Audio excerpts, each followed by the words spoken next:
तब उनकी सास ने कहा कि एक काम करते हैं, अपन सीहोर चलते हैं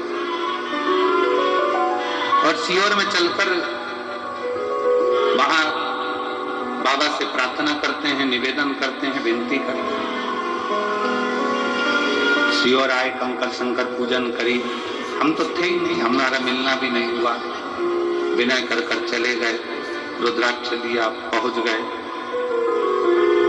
पत्नी पानी देती, वो कहते ये रुद्राक्ष है, रुद्राक्ष का जल तो हल्का हल्का लाल हो रहा है, अब इसका पानी कैसे पीऊं? पति ने एक दिन मना करा, 2 दिन मना करा, पर धीरे धीरे फिर उन पत्नी ने कहा पियो तो सही।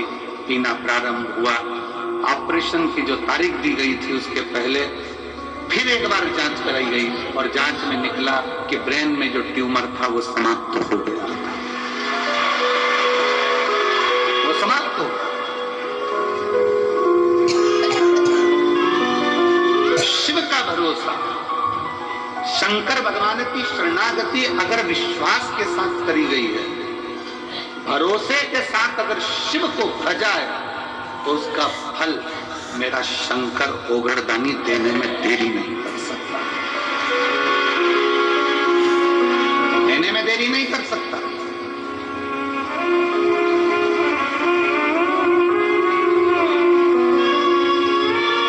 जब कथा विराम होगी, कथा विराम होकर आरती होगी, आरती होने के बाद पृथ्वी को, भूमि को आप सब प्रणाम करना, उसकी रज मस्तक चढ़ाकर कहना बाबा कंकर शंकर की भूमि पर हम आए हैं, हमसे कोई गलती हुई हो तो क्षमा करना।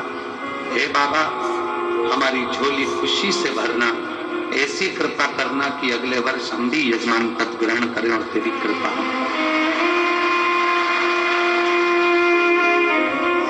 खाली ना जाता कोई दर से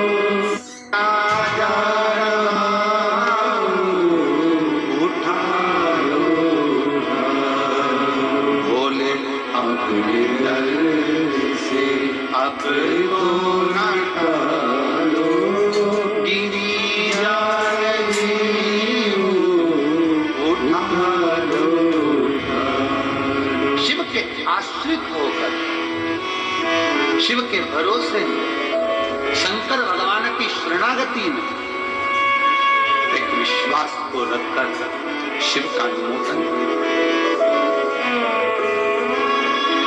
शिव का स्मरण, शिव की भक्ति।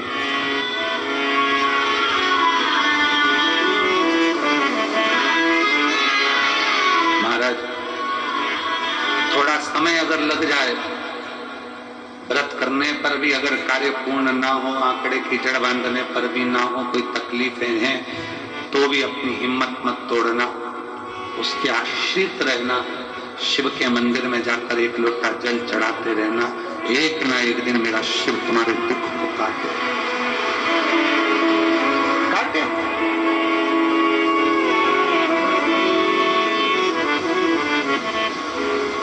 उसके आश्रित होइए।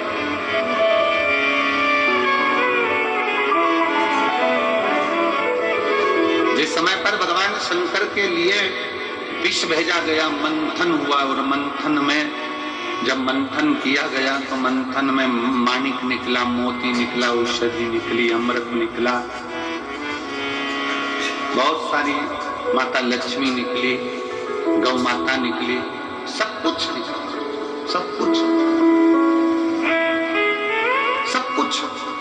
तो फिर बाद में जो निकला वो निकला, प्रथमता में जो निकला था वो विष निकला था, और ये सब बाद में निकलते। विष प्रथम निकला, विष पहले नंबर पर निकला।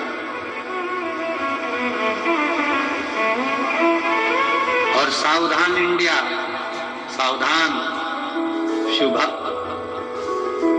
जब प्रथम नंबर पर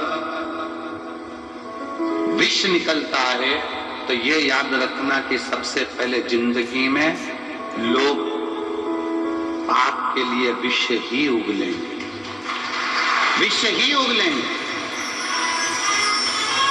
संत तुकाराम जी को, जब संत तुकाराम जी भगवान की भक्ति करते, साधना करते, तो लोग उनको इतना शब्द कहते, इतने ताने देते, इतनी गालियां देते। नामदेव जी भजन करते तो नामदेव जी को, मुक्ताबाई करती तो मुक्ताबाई को, कर्माबाई करती तो कर्माबाई को, मीराबाई करती तो मीराबाई को, रामकृष्ण परमहंस करते तो उनको, चैतन्य बाबा करते तो उनको, श्रीमद वल्लभाचार्य जी करे तो उनको, रामानुजाचार्य जी करे तो उनको, निम्बार्क जी करे तो उनको।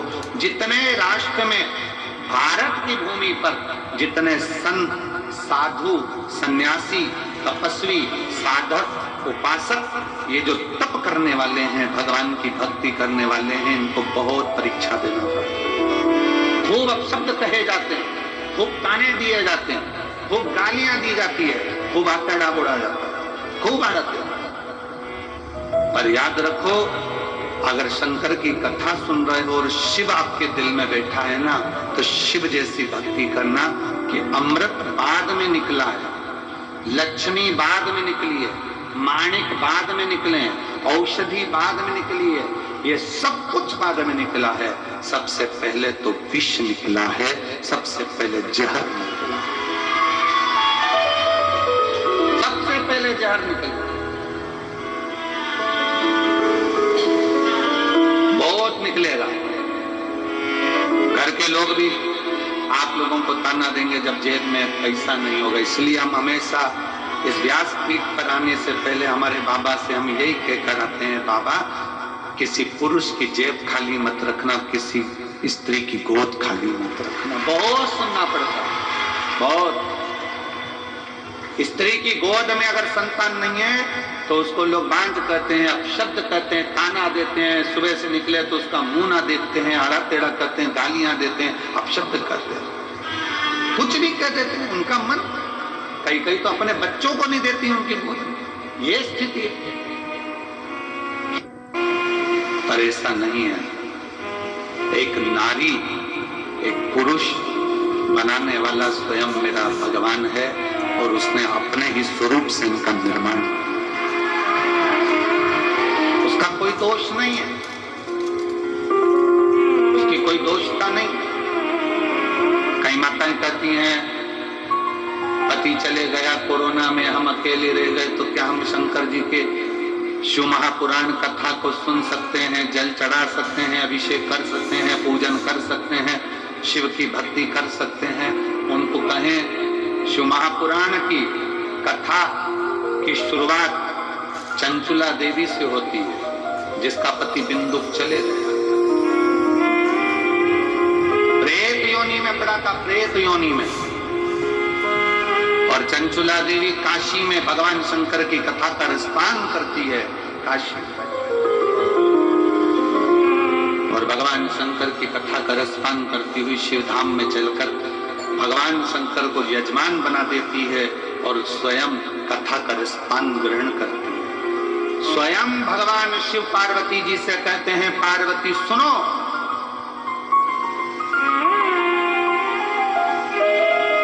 पार्वती एक बार तुम्हारे पुत्रों को भूख लगी, कार्तिक और गणेश को, अशोक सुंदरी को, जया, विषहरा, शामली वारी, गौतली देव, सबको भूख लगी और तुमसे भोजन मांगा गया, तब तुम्हारे पास भोजन नहीं था। तुम अन्नपूर्णा हो, तुम अन्नपूर्णा, पर मैंने लीला रचने के लिए तुम्हारे पास भोजन की व्यवस्था नहीं होने दी। बच्चे भूख से बिलबिला रहे थे, चिल्ला रहे थे, और मैं तब साधना में डूबा हुआ था और तुम मुझसे विनय कर रही थी, भोले बाबा इनका बच्चों का पेट भर दीजिए, इनका पेट भरो।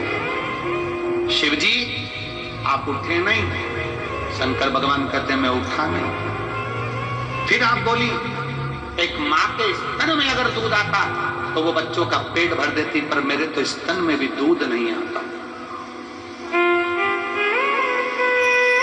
भोलेनाथ इनका पेट भरिए, तब भी बाबा उठे नहीं आप। तब माता पार्वती जी ने शंकर भगवान को उठाकर निगल लिया था। स्तन में से दूध बहना चालू हुआ। तब गणेश जी, कार्तिकेय, शुभ सुंदरी सब उस दूध का पान किया। पार्वती सब दूर ढूंढा गया, हर जगह पर शिव को ढूंढा गया, पर शिव नहीं मिले। तब कहा पार्वती जी निगल गई, निगल गई। तब आपकी अर्चना करी गई, पर आपने नासिका के धूम से धुएं के रूप में मुझे फिर प्रकट करा। मेरा नाम ध्रुममान हुआ, तुम धूमावती माता के रूप में पूजाई। सुनो पार्वती, उस क्षण तुम शंकर भगवान को, अपने पति को निगल गई थी, इसलिए तुम बेधव्य हो गई थी, विधवा हो गई। आज भी शिव जी कहते हैं पार्वती, उस बेधव्य स्वरूप में भी तुम्हारे दिल में, तुम्हारे हृदय में, तुम्हारे उदर में तुमने शिव की भक्ति नहीं छोड़ी थी। इसलिए बेधव्य होने के बाद भी पृथ्वी पर तुम ध्रुमावती माता के नाम से जगत में पूजाओगी। जगत में ध्रुमावती माता की मांग में सिंदूर नहीं होता, गले में मंगलसूत्र नहीं होता, हाथ में चूड़ी नहीं होती, पांव में भी चूड़ी नहीं होती, फिर भी ध्रुमावती माता की पूजन संसार करता है। क्यों? शिव ने कहा पार्वती, दुनिया की दृष्टि में लोग कहते हैं कि चंचुला देवी का पति चले गया, चंचुला देवी बेधव्य हो गई, ये तो संसार की रीति है पार्वती। जो आया है वो जाएगा, कोई प्रथम कोई बाद में, ये जीवन का सार्थक। दुनिया ने ये सोच बना ली, इसका मुख मत देखना, ऐसा मत करना, वैसा मत करना, पर ये सृष्टि तो मेरे द्वारा रची हुई है पार्वती। ऐसा कोई मनुष्य संसार में नहीं जन्म लेता जिसके दिल में शिव का निवास नहीं होता, शंकर निवास करता।